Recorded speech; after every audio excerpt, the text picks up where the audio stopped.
Firman Tuhan pada hari ini diambil dari Yosua 1 ayat 1 sampai 18. Dengarkanlah firman Tuhan. Sesudah Musa hamba Tuhan itu mati, berfirmanlah Tuhan kepada Yosua bin Nun, abdi Musa itu, demikian. Hambaku Musa telah mati, sebab itu bersiaplah sekarang, seberangilah sungai Yordan ini, engkau dan seluruh bangsa ini menuju negeri yang akan kuberikan kepada mereka, kepada orang Israel itu. Setiap tempat yang akan diinjak oleh telapak kakimu, kuberikan kepada kamu, seperti yang telah kujanjikan kepada Musa. Dari padang gurun dan gunung Libanon yang sebelah sana itu, sampai ke sungai besar, yakni sungai Efrat, seluruh tanah orang Het, sampai ke laut besar di sebelah matahari terbenam, semuanya itu akan menjadi daerahmu. Seorang pun tidak akan dapat bertahan menghadapi engkau seumur hidupmu.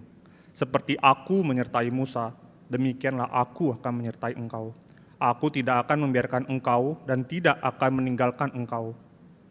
Kuatkan dan teguhkanlah hatimu, sebab engkaulah yang akan memimpin bangsa ini memiliki negeri yang kujanjikan dengan bersumpah kepada nenek moyang mereka untuk diberikan kepada mereka. Hanya kuatkan dan teguhkanlah hatimu dengan sungguh-sungguh. Bertindaklah hati-hati sesuai dengan seluruh hukum yang telah diperintahkan kepadamu oleh hambaku Musa. Janganlah menyimpang ke kanan atau ke kiri, supaya engkau beruntung kemanapun engkau pergi. Janganlah engkau lupa memperkatakan kitab Taurat ini, tetapi renungkanlah itu siang dan malam, supaya engkau bertindak hati-hati sesuai dengan segala yang tertulis di dalamnya. Sebab dengan demikian perjalananmu akan berhasil dan engkau akan beruntung. Bukankah telah kuperintahkan kepadamu, kuatkan dan teguhkanlah hatimu? Janganlah kecut dan tawar hati, sebab Tuhan Allahmu menyertai engkau kemanapun engkau pergi. Yosua memberi perintah kepada pengatur-pengatur pasukan bangsa itu. Katanya, jalanilah seluruh perkemahan dan perintahkanlah kepada bangsa itu, demikian.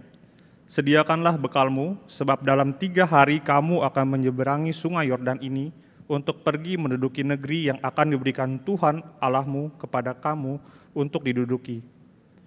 Kepada orang Ruben, kepada orang Gad, dan kepada suku Manasye yang setengah itu berkatalah Yosua, demikian.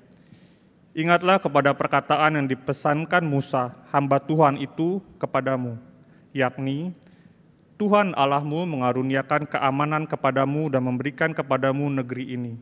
Perempuan-perempuan dan anak-anak di antara kamu dan ternakmu boleh tinggal di negeri yang diberikan Musa kepadamu di seberang sungai Yordan. Tetapi kamu, semua pahlawan yang gagah perkasa, haruslah menyeberang di depan saudara-saudaramu dengan bersenjata dan haruslah menolong mereka, sampai Tuhan mengaruniakan keamanan kepada saudara-saudaramu seperti kepada kamu juga. Dan mereka juga menduduki negeri yang akan diberikan kepada mereka oleh Tuhan Allahmu. Kemudian bolehlah kamu pulang kembali ke negerimu sendiri dan menduduki negeri yang diberikan Musa, hamba Tuhan itu, kepadamu di seberang sungai Yordan, di sebelah matahari terbit. Lalu mereka menjawab Yosua, katanya, segala yang kau perintahkan kepada kami akan kami lakukan, dan kemanapun kami akan kau suruh, kami akan pergi. Sama seperti kami mendengarkan perintah Musa, demikianlah kami akan mendengarkan perintahmu. Hanya Tuhan Allahmu kiranya menyertai engkau seperti ia menyertai Musa. Setiap orang yang menentang perintahmu dan tidak mendengarkan perkataanmu, apapun yang kau perintahkan kepadanya, dia akan dihukum mati. Hanya kuatkan dan teguhkanlah hatimu. Demikianlah firman Tuhan. Saudara, mari kita tunduk ke dalam doa sebelum kita mendengarkan pemberitaan firman Tuhan hari ini. Bapa di dalam surga, Engkau Tuhan yang tidak pernah berubah di dalam segala pribadimu, dalam segala kehendakmu, dan juga di dalam segala janji-janji yang sudah Kau nyatakan kepada dunia ini.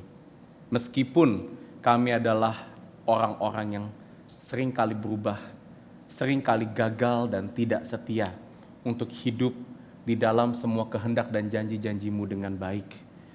Engkau tetap Tuhan yang setia, adil, dan penuh dengan kasih.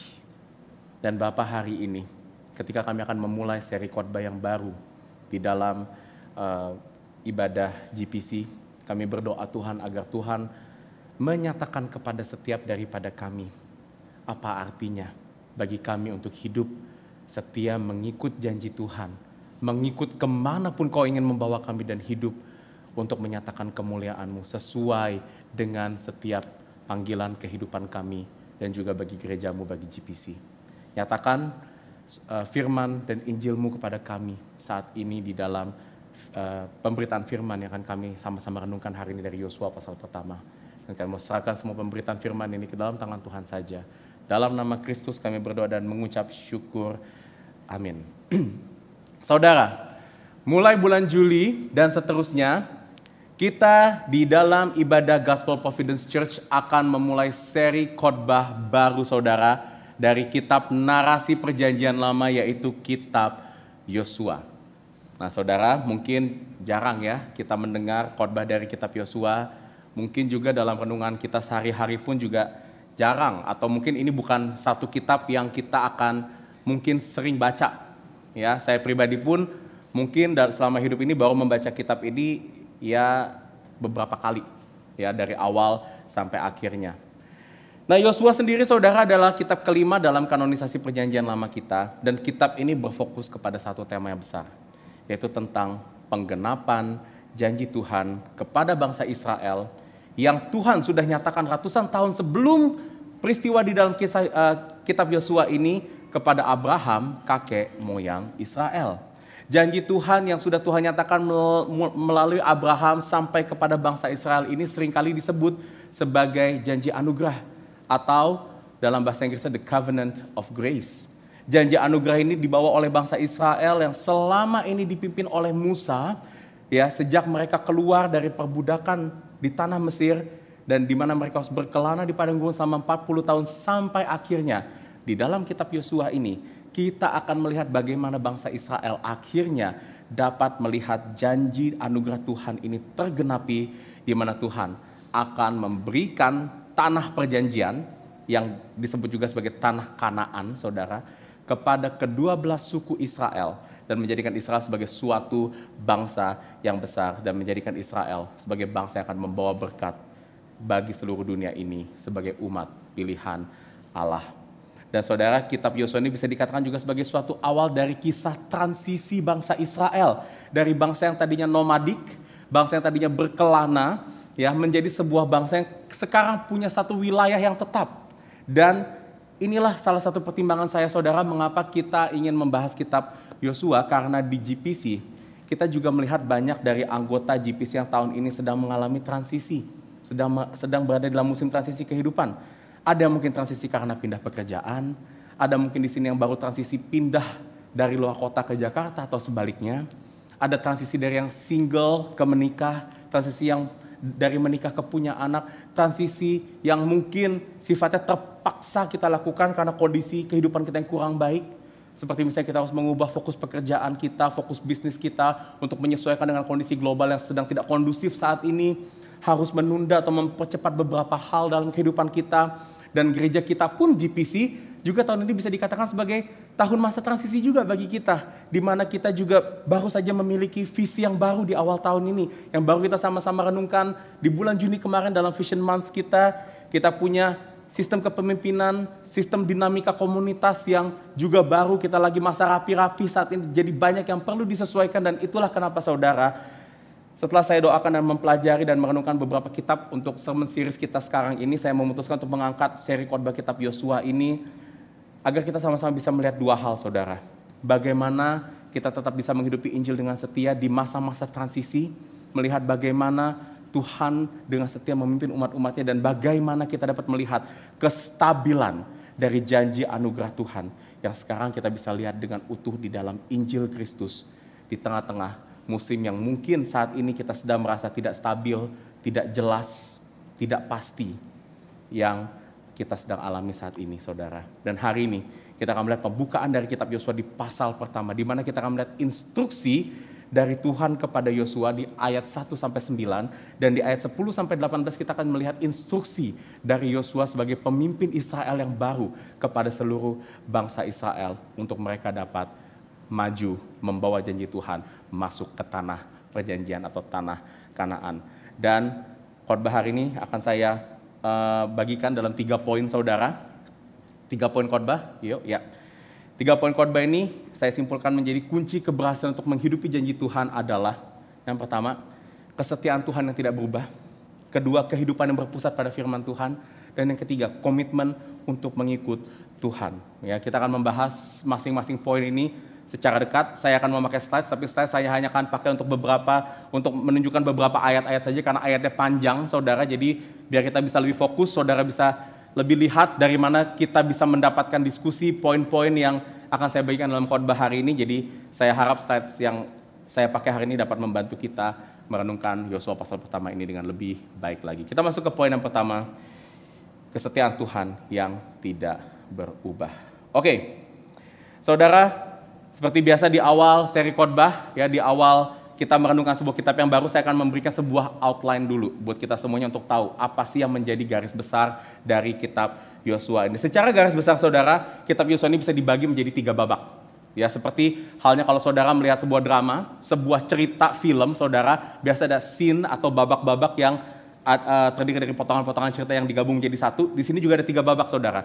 Babak pertama bisa dikatakan itu di pasal 1-5 tentang persiapan bangsa Israel masuk ke tanah perjanjian. Ya, bagaimana mereka mempersiapkan orang-orangnya, bagaimana mereka akhirnya proses mereka masuk ke tanah perjanjian tersebut. Dan dari pasal 6 ke ayat 12 kita akan melihat bagaimana bangsa Israel menaklukkan lawan-lawannya di tanah perjanjian. Karena tanah perjanjian itu bukan wilayah yang kosong saudara, sudah ada bangsa-bangsa yang menetap di situ, ya, dan mereka harus berperang di situ saudara untuk menaklukkan lawan-lawannya agar tanah perjanjian itu dapat menjadi milik bangsa Israel. Dan di bagian ketiga dari pasal 13 sampai 25 ini sebenarnya bagian terbesarnya saudara, itu berbicara tentang pembagian wilayah tanah perjanjian itu kepada ke-12 suku Israel. Suku mana mendapat bagian mana saudara, itu semuanya dijelaskan di pasal 13 sampai 24, sorry saudara, bukan 25 sampai 24 karena kitab Yosua cuma 24 pasal saja saudara. Dan selama beberapa minggu ke depan kita akan fokus di pasal yang pertama, di bagian pertama tentang persiapan bangsa Israel masuk ke tanah perjanjian saudara. Dan kalau kita lihat di pasal 1 yang tadi kita sudah baca bersama-sama, di sini kita bisa melihat bagaimana kondisi bangsa Israel untuk mereka mempersiapkan diri mereka masuk ke tanah perjanjian. Yang sebenarnya bisa saya katakan saudara, kondisi Israel di dalam Yosua pasal pertama itu bukan berada di dalam kondisi terbaiknya. Dari mana kita bisa melihat hal ini saudara? Karena saya melihat atau kita bisa melihat paling tidak ada 2 hambatan besar saudara bagi bangsa Israel untuk bisa masuk ke tanah perjanjian. Hambatan yang pertama kita bisa melihat di pasal pertama ayat pertama, dikatakan di situ, sesudah Musa hamba Tuhan itu mati, berfirmanlah Tuhan kepada Yosua bin Nun abdi Musa itu demikian, Musa telah tiada saudara. Dan ini bukan awal yang baik bagi bangsa Israel. Ini juga bukan sebenarnya pembukaan yang baik bagi satu kitab yang akan menunjukkan penggenapan janji Tuhan. Kenapa saudara? Karena Musa itu bukan hanya seorang sosok pemimpin saja, tapi Musa bisa dikatakan adalah pemimpin terbesar yang pernah dimiliki oleh bangsa Israel selama perjanjian lama. Dan saudara, klaim bahwa Musa adalah pemimpin terbesar bukanlah klaim yang saya bikin sendiri, tapi kalau kita mundur sedikit ke kitab Ulangan, di akhir kitab Ulangan pasal 34 ayat 10 sampai 12, kalau saudara punya HP saudara scroll sedikit ke atas saudara atau mundur sedikit ke akhir kitab Ulangan mengakhiri kitabnya dengan berkata seperti ini. Seperti Musa yang dikenal Tuhan berhadapan muka, tidak ada lagi nabi yang bangkit di antara orang Israel dalam segala tanda dan mujizat yang dilakukannya atas perintah Tuhan di tanah Mesir terhadap Firaun dan terhadap semua pegawainya dan seluruh negerinya, dan dalam hal segala perbuatan kekuasaan dan segala kedahsyatan yang besar yang dilakukan Musa di depan seluruh orang Israel. Saudara, penulis kitab Ulangan memberikan satu distinction yang begitu besar kepada Musa, bahkan dikatakan apa?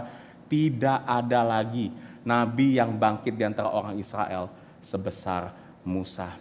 Kalau saudara ingat apa yang Musa lakukan selama dia memimpin bangsa Israel keluar dari tanah Mesir, Di Mesir, melalui Musa Tuhan menjatuhkan tulah-tulah yang begitu hebat kepada orang Mesir. Lalu Musa memimpin bangsa Israel melewati Laut Merah, membelah Laut Merah.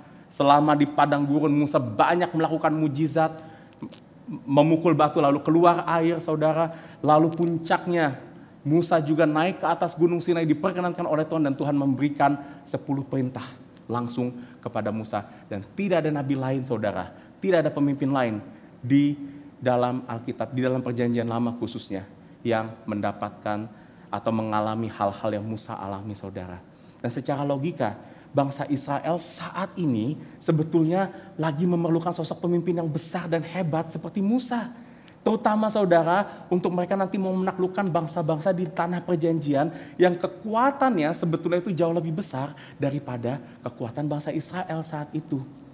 Karena Musa bisa dibilang punya karisma yang baik. Dia punya track record yang dahsyat. Ditambah lagi dia adalah orang yang dikatakan dekat dengan Tuhan. Di sini dikatakan bahkan dia berhadapan muka dengan Tuhan. Namun yang terjadi, saudara, di saat justru bangsa Israel memerlukan sosok seperti Musa, Musa telah tiada. Musa telah mati. Dan penerusnya, saudara, Yosua, bangsa Israel dan kita yang membaca juga mungkin di pasal pertama ini mengira-ngira apakah Yosua bisa memimpin bangsa Israel seperti Musa menaklukkan tanah perjanjian. Sedangkan di ayat pertama sendiri dibilang, saudara, perhatikan ada satu kontras yang sebenarnya penulis tunjukkan di sini. Musa itu disebut sebagai hamba Tuhan itu. Dan saudara, di perjanjian lama, kata hamba Tuhan itu mau menunjukkan ini adalah satu jabatan tertinggi yang bisa dimiliki oleh pelayan Tuhan. Sedangkan Yosua dikatakan sebagai apa?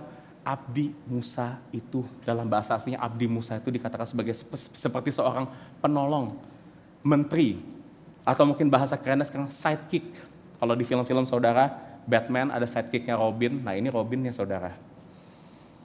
Nah, saudara, ini pastinya memberikan pertanyaan bagi orang Israel, apakah Yosua mampu memimpin mereka ke tanah perjanjian? Tapi sebelum kita menjawab pertanyaan itu, saya mau kasih lihat ada satu hambatan lagi, saudara, yang orang Israel alami untuk mereka masuk ke tanah perjanjian. Hambatan keduanya itu terletak di dalam sungai Yordan. Kenapa, saudara? Sungai Yordan ini menjadi sangat penting, ya. Kalau kita baca tadi pasal pertama, dalam narasi pasal pertama ini 4 kali, saudara, penulis mengulang pernyataan seberangilah sungai Yordan, kamu akan menyeberangi sungai Yordan. Itu di ayat 2, 11, 14 dan 15. Saudara, kalau kita membaca narasi di dalam cerita-cerita Ibrani, cerita-cerita perjanjian lama, pengulangan di dalam suatu narasi itu biasanya ditulis secara intensional. Tujuannya supaya apa? Karena dalam tradisi Ibrani, saudara, hal yang diulang-ulang dalam sebuah narasi itu menunjukkan bahwa itu adalah hal yang sangat penting. Ya, seperti seorang ibu mau menasehati atau memberikan suatu pesan kepada anaknya, seorang ibu akan mengulang-ulang pesannya kepada anaknya karena apa? Supaya anaknya itu mengingat. Karena itu adalah hal yang sangat penting. Di sini sengaja 4 kali diulangin, saudara, karena ini adalah hal yang sangat penting. Kenapa, saudara? Karena ini sebenarnya adalah satu tantangan bagi orang-orang Israel untuk masuk ke tanah perjanjian. Kok bisa, saudara? Saya akan tunjukkan satu peta yang bisa akan membantu kita mengerti. Nah, saudara, ini adalah gambaran atau peta yang menunjukkan kondisi bangsa Israel saat itu. Yang hijau, saudara, itu adalah bangsa Israel saat Yosua pasal pertama ini ditulis, ya, saudara, ya, di dalam masa yang Yosua pasal pertama ini. Dia ada di seberang sungai Yordan. Sungai Yordan itu yang biru, saudara. Dan yang merah itu bisa dikatakan itu mewakili seluruh tanah perjanjian. Nah, saudara, jalan untuk mereka masuk ke tanah perjanjian adalah yang Tuhan inginkan, mereka harus menyeberangi sungai Yordan. Dan saudara bisa lihat sungai Yordan itu sungai yang sangat panjang sekali. Ya, gak ada jalan lain, saudara, untuk bisa melewati atau menyeberangi atau masuk ke tanah perjanjian selain mereka harus menyeberang sungai Yordan. Nah, masalahnya, saudara, ya, kita pikir kalau menyeberang itu gampang, ya. Ini bangsa Israel jumlahnya sudah sangat banyak sekali, ratusan ribu orang. Dan sungai Yordan, saudara, dikatakan pada saat perintah ini diberikan, sungai Yordan itu lagi dalam keadaan pasang. Jadi airnya lagi tinggi. Jadi nggak mungkin, saudara, orang bisa jalan kaki nyebrang begitu aja melewati sungai Yordan. Mereka harus bikin kapal, mereka harus bikin persiapan yang luar biasa, saudara. dan kita bawa ratusan ribu orang. Bisa aja saudara, karena waktunya lama, menyeberangi ratusan ribu orang itu lama, di seberang nanti musuh-musuhnya bangsa Israel itu udah bisa melihat mereka dan mereka bisa apa? Mereka bisa menyerang bangsa Israel dengan mudah. Jadi saudara bisa dibilang menyeberang sungai Yordan ini adalah hambatan yang kita pikir ini bisa menjadi hambatan yang mustahil dapat ditempuh oleh bangsa Israel dan jumlahnya sudah sangat banyak saat itu. Nah, jadi saudara ada dua hambatan saudara bagi bangsa Israel. Tidak ada pemimpin yang besar dan ada penghalang yang besar, yaitu sungai Yordan. Dan mungkin saudara, ini juga adalah hambatan-hambatan yang sedang kita alami atau sedang kita lihat dalam kehidupan pribadi kita atau dalam gereja Tuhan. Mungkin dalam gereja saudara kita melihat mungkin gereja tidak dipimpin oleh orang yang cukup berpengalaman. Tidak ada pemimpin yang punya karisma, punya kemampuan yang mungkin dikatakan hebat. Begitu juga mungkin dalam komunitas kita, kurang pemimpin. Tantangan di gereja kita juga lagi besar sekarang saudara. Misalnya saudara, pelayan kita untuk ibadah sedikit. Banyak orang jadi overwhelmed. Banyak hal-hal yang masih belum rapih. Terlebih lagi ada konflik dengan satu sama lain. Atau hambatan kehidupan saudara juga sedang berat saat ini. Mungkin saudara sekarang sedang mengalami penghasilan kita nggak bisa mencukupi kebutuhan hidup kita. Bisnis kita lagi susah karena terkena dampak masalah dunia ini. Orang tua kita mungkin terus memberikan tekanan yang menghantui pikiran kita. Mereka nggak bisa mengerti atau memahami perasaan kita, hanya menuntut terus dalam kehidupan kita. Susah mencari pasangan hidup. Rasanya kok nggak ada yang cocok. Tidak ada yang suka dengan saya jadi minder. Dan mungkin saudara sedang kesepian dan tidak ada orang yang saudara bisa percaya untuk mencurahkan hati saudara. Kita memang sering menghadapi hambatan hidup di mana tidak ada Musa yang dapat kita pegang. Atau ada sungai Yordan yang kita tidak dapat seberangi saudara. Dan ini seringkali menjadi hambatan-hambatan yang membawa excuse agar kita tidak mau menghidupi janji Tuhan dan tidak mau melayani Tuhan dengan baik. Karena kita pikir gak mungkinlah Tuhan kita bisa melayani Engkau dengan baik dengan kondisi-kondisi yang gak baik ini. Dengan hambatan-hambatan yang besar ini saudara. Bagaimana mungkin saya bisa menghidupi Injil yang baik? Udahlah saya kompromi aja deh karena hambatannya begitu besar. Pertanyaannya saudara, apakah hambatan-hambatan yang dialami oleh bangsa Israel ini lantas membuat Tuhan tidak lagi mau memakai bangsa Israel untuk membawa janji Tuhan? Lihat apa yang Tuhan katakan kepada Yosua di ayat 2. Tuhan berkata, frasa pertama memang dia bilang, hambaku Musa telah mati. Yes, Tuhan tahu itu. Tapi apakah Tuhan lantas bilang karena hambaku sudah mati, udah kalian berhenti aja. Gak usah lanjut, kalian gak akan bisa lewatin itu. Apakah Tuhan bilang, udah karena Musa sudah mati, udah kamu nangisi dulu aja. Tunggu aja. Enggak saudara. Hambaku Tuhan sudah mati, tapi kelanjutannya Tuhan bilang apa? Sebab itu bersiaplah perang, seberangilah sungai Yordan ini, engkau dan seluruh bangsa ini menuju negeri yang akan kuberikan kepada mereka, kepada orang Israel itu. Tuhan tahu Israel sedang baru saja kehilangan pemimpin yang besar, sedang menghadapi sungai Yordan yang tidak bisa mereka seberangi, tetapi Tuhan bilang apa? The show must go on. Bahkan kalau kita lihat di ayat 3 sampai 4 saudara, sampai ayat 5a sebenarnya, 3 sampai 5a ya. Di situ Tuhan memberikan sebuah instruksi kepada Yosua apa yang harus dijalankan. Dan menariknya saudara, kalau saudara mundur lagi ke kitab Ulangan, instruksi yang diberikan Tuhan kepada Yosua di ayat 3 sampai 5a itu sebenarnya bukan instruksi yang baru. Ya, saya nggak akan baca, tapi saudara bisa melihat ada kesamaan kata. Hampir bisa dibilang itu instruksi yang kata per katanya verbatim, sama persis. Bedanya apa saudara? Di Ulangan 11 ayat 24, ya, Tuhan memberikan instruksi itu kepada Musa, dan di Yosua 1 ayat 3 dan 4 Tuhan memberikan instruksi itu kepada Yosua. Sama persis, perhatikan. Tempat yang akan diinjak oleh telapak kakimu, kamu akan memilikinya. Ayat 4. Skopnya pun sama cakupan. Dari padang gunung Libanon, sungai besar, yakni Efrat, tanah orang Het, lalu Lihat 5, seorang pun tidak dapat bertahan hidup menghadapi engkau, tidak ada yang akan dapat bertahan menghadapi kamu. Tuhan sengaja mengulangi kepada Yosua janji yang ia pernah ucapkan kepada Musa sama persis untuk menunjukkan apa saudara? Bahwa janji Tuhan tidak berubah. Meskipun orang yang Tuhan pakai itu berubah.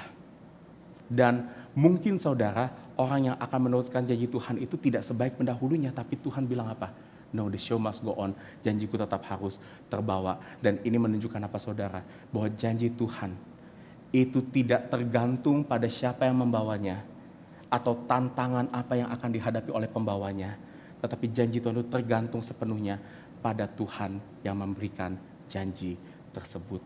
Dan oleh sebab itu saudara, saya ingin katakan sekarang, dalam menghidupi janji Tuhan, membawa misi Injil Tuhan, Tuhan bisa pakai siapapun, pemimpin siapapun dengan kapasitas apa saja, dalam kondisi kehidupan apa saja, dengan keterbatasan apapun. Tuhan bisa pakai gereja manapun, gak peduli gereja itu kecil ataupun besar, selama gereja itu memiliki kesetiaan kepada Tuhan, Tuhan pakai gereja itu untuk membawa misinya.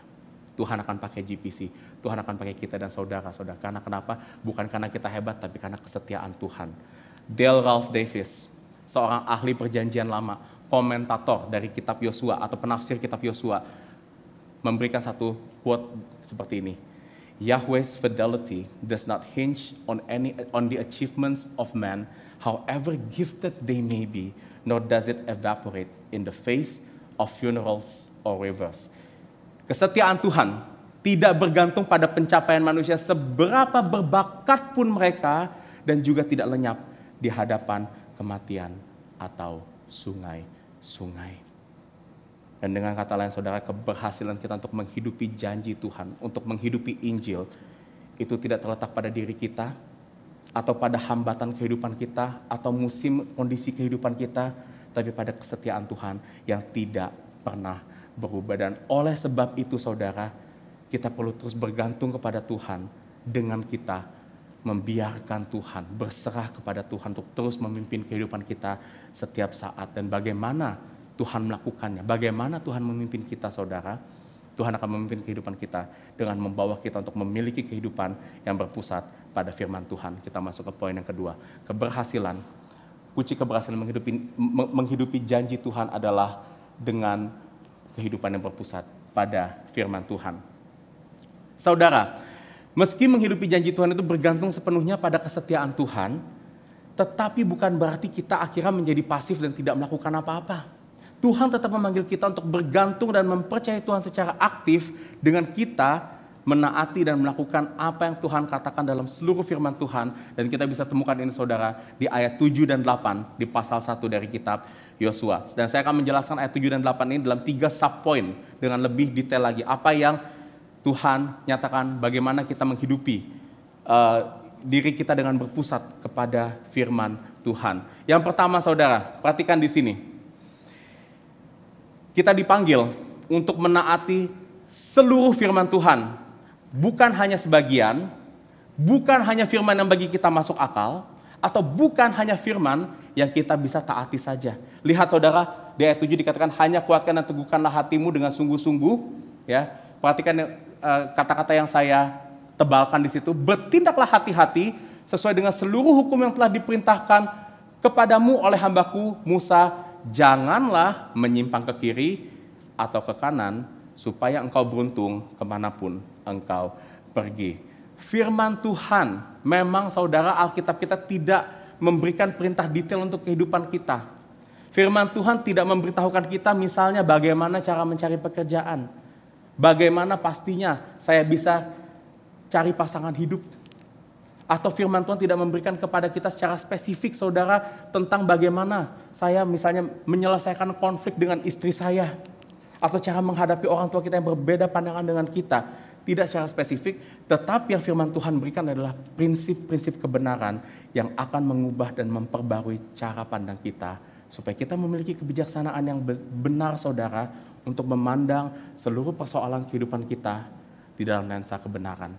Dan itu artinya saudara, apa yang di sini dikatakan, jangan berpaling ke kiri dan ke kanan, tetap stick kepada firman Tuhan, turuti ikuti apa yang firman Tuhan katakan kepada kita. Lalu yang kedua, dikatakan juga saudara di sini kita dipanggil untuk merenungkan firman Tuhan setiap saat. Perhatikan di ayat 8 saudara, dikatakan di sini, janganlah engkau lupa memperkatakan kitab Taurat ini, tetapi renungkanlah siang dan malam. Saudara, saya berhenti sampai sini dulu. Ya, kenapa saudara kita perlu melakukan ini saudara? Kita perlu merenungkan firman Tuhan itu siang dan malam.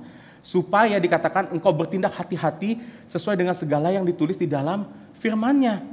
Saudara, kita hanya bisa menaati firman Tuhan baru hanya bisa mengubah cara pandang kita kalau kita kenal apa yang ditulis di dalam firman Tuhan. Dan gimana saudara caranya kita kenal apa yang ditulis di dalam firman Tuhan?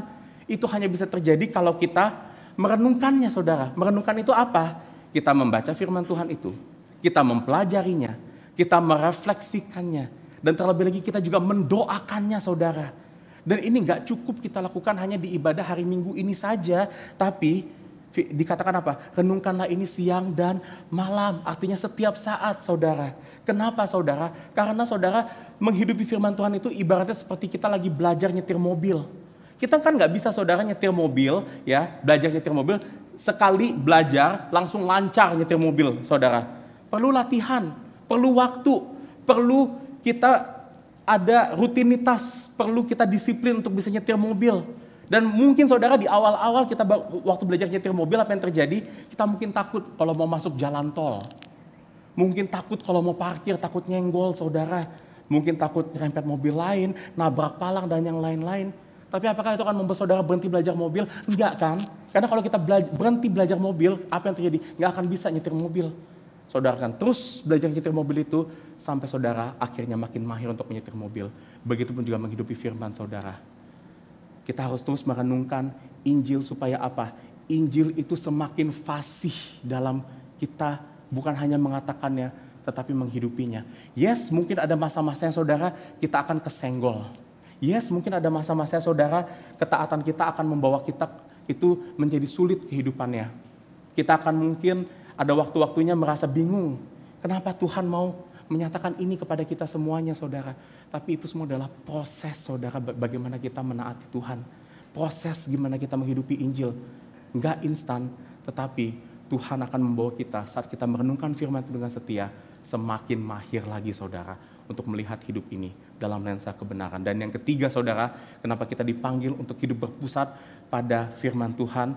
Dikatakan supaya perjalanan hidup kita akan berhasil dan akan beruntung. Seperti yang dikatakan di akhir ayat 8. Sebab dengan demikian perjalananmu akan berhasil dan engkau akan beruntung.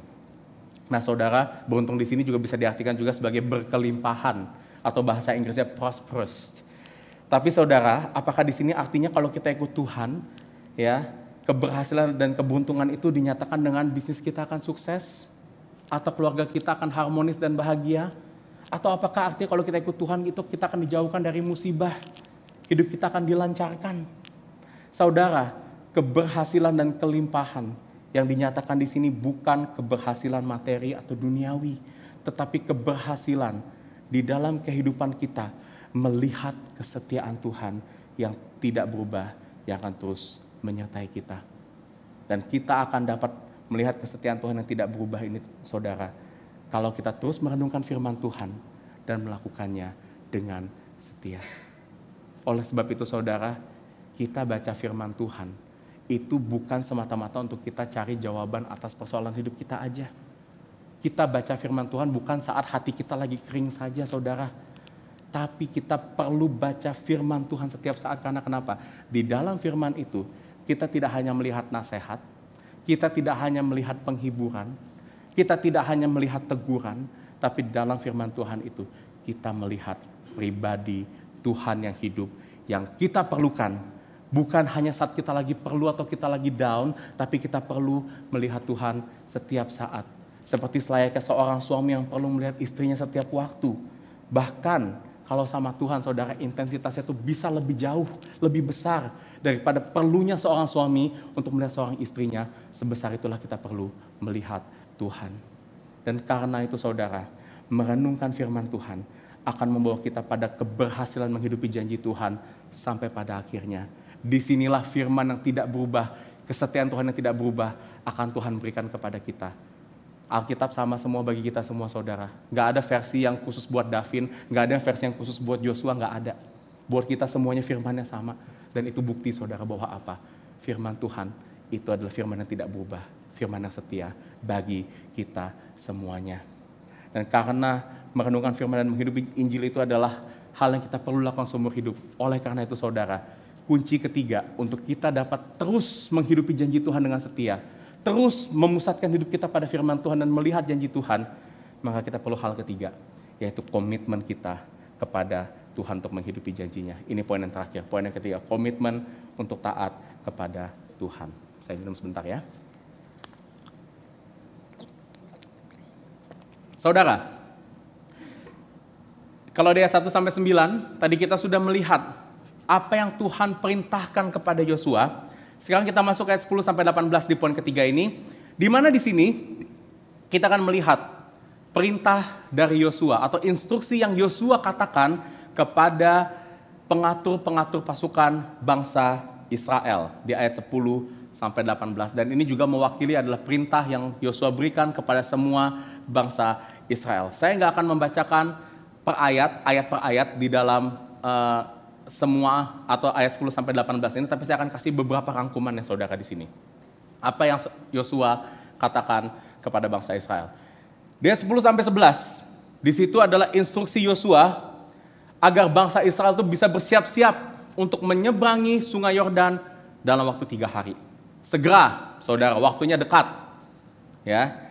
Lalu di ayat 12-15, di situ Yosua memberikan instruksi kepada suku Ruben, suku Gad, dan setengah dari suku Manasye agar mereka tetap bersatu dengan semua suku-suku Israel untuk memasuki tanah perjanjian seperti yang Tuhan perintahkan. Nah saudara, ada sedikit background kenapa instruksi ini diberikan khusus kepada 2,5 suku ini saudara. Karena kalau saudara balik ke kitab Bilangan pasal ke-32, kedua setengah suku ini sebenarnya sudah mengklaim wilayah teritori mereka yang sebenarnya letaknya itu ada di sebelah timur. Ya, jadi mereka itu sebenarnya technically nggak perlu menyeberangi sungai Yordan, saudara, karena wilayah mereka itu ada di sebelah timurnya sungai Yordan, bukan di sebelah baratnya sungai Yordan.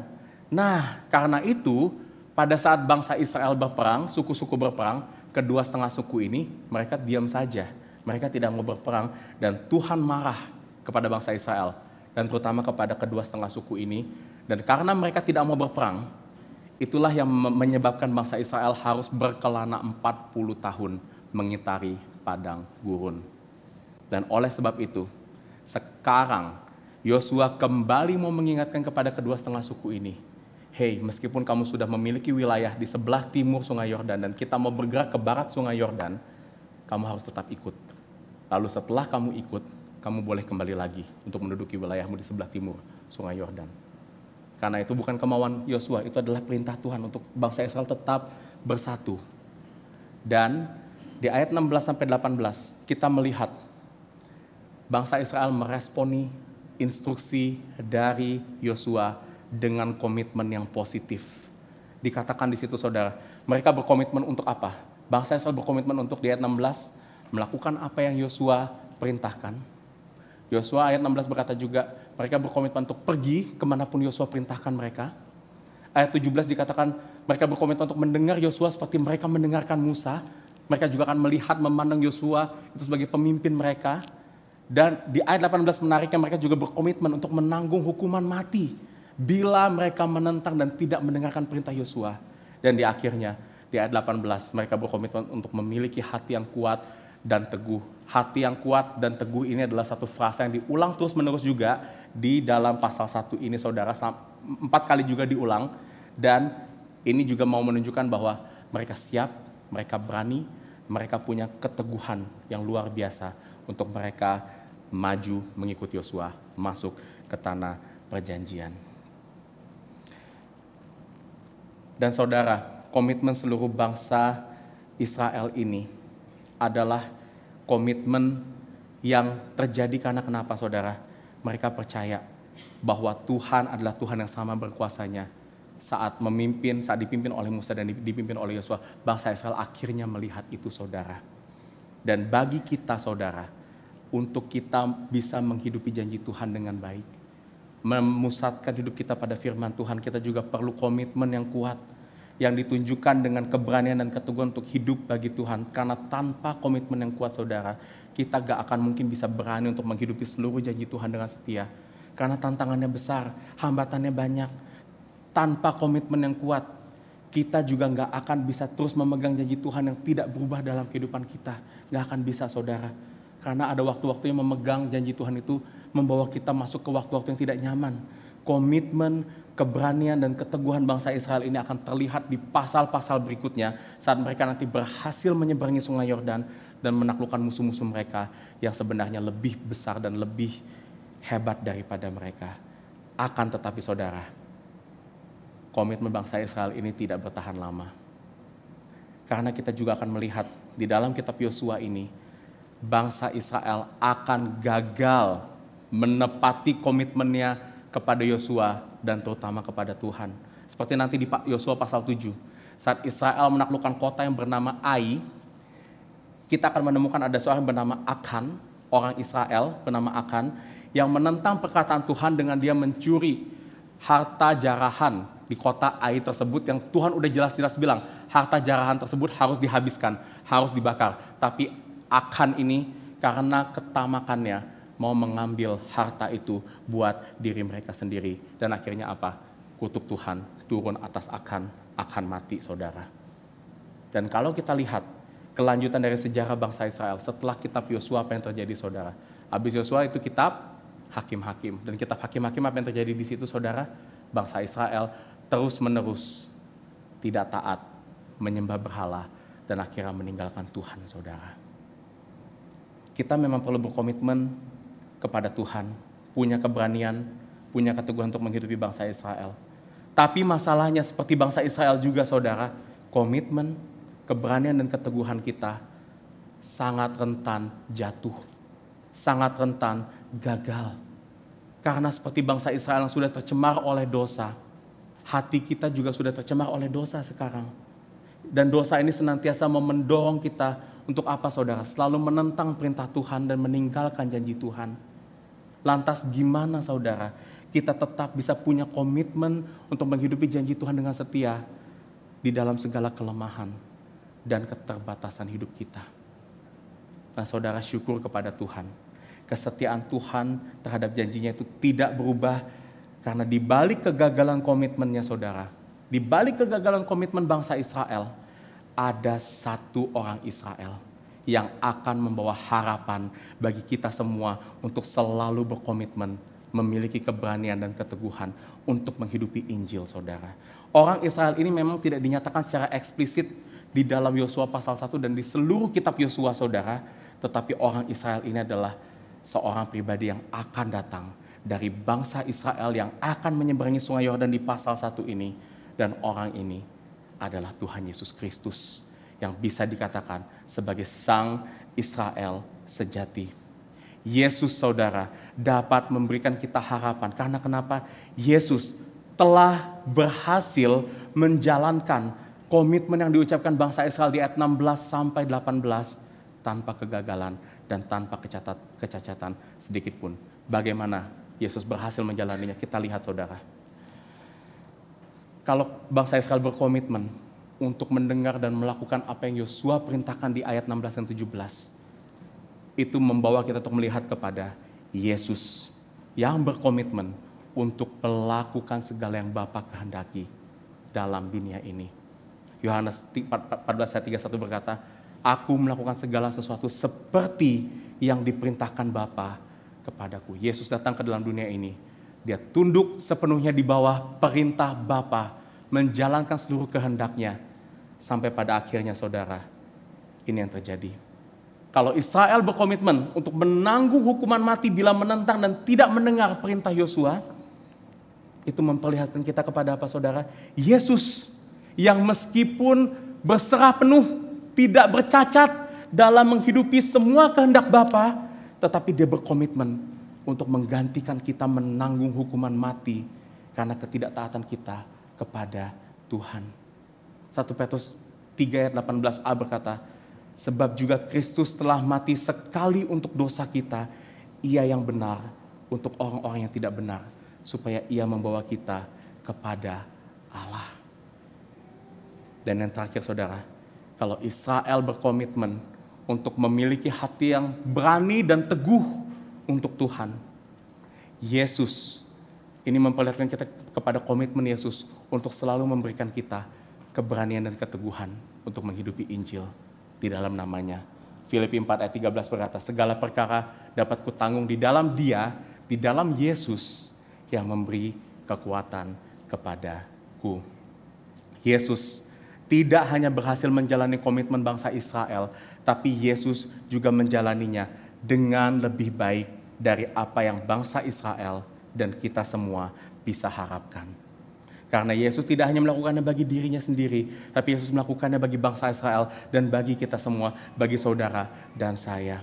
Yesus yang berkomitmen adalah wujud kesetiaan dari janji Tuhan yang tidak berubah sejak zaman bangsa Israel di perjanjian lama sampai kepada kita umat-umat Tuhan di perjanjian baru. Dan karena komitmen Yesus yang telah mati bagi dosa-dosa kita inilah saudara, maka sekarang Yesus juga adalah pemimpin hidup kita yang jauh lebih baik daripada Musa, yang akan memimpin kita menyeberangi hambatan-hambatan sungai Yordan dalam kehidupan kita, dan yang akan membawa kita untuk selalu dapat memusatkan hidup kita pada seluruh kebenaran firman Tuhan. Di dalam Yesus kita sekarang dimampukan untuk merenungkan firman Tuhan siang dan malam, karena sang firman itu telah bersatu dengan kita, dan firman itu sekarang sudah ada di dalam hati kita. Dan di dalam Yesus jugalah saudara, sekarang kita dapat menaati dan merenungkan, menghidupi seluruh firman Tuhan dengan komitmen yang benar. Bukan karena kekuatan kita, tapi karena Yesus yang kuat dan teguh sudah ada dekat di dalam hati kita, sudah tinggal diam